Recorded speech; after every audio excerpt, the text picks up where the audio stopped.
Your hotel bookings in Makkah and Madinah can sometimes feel overwhelming. So many options, different reviews, and online photos or descriptions that may not show the full picture.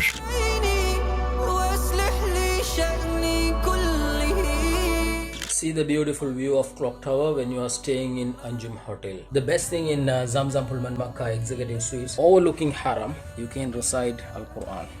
This is the view from Ilaf Kinda Hotel. The best thing in this hotel, the location is very close. It's a beautiful buffet, including everything.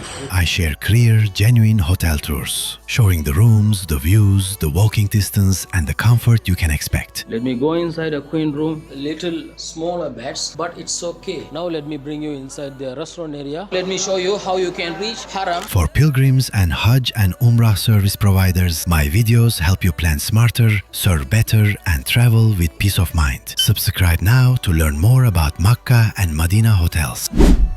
And if you would like to know more about the Makkah and Madinah hotels, please check the playlist in my YouTube channel. You will find many hotel video tours. Thank you so much for watching this video and see you next time. Yalla ma'as salama. Assalamu alaikum wa rahmatullahi wa barakatuh.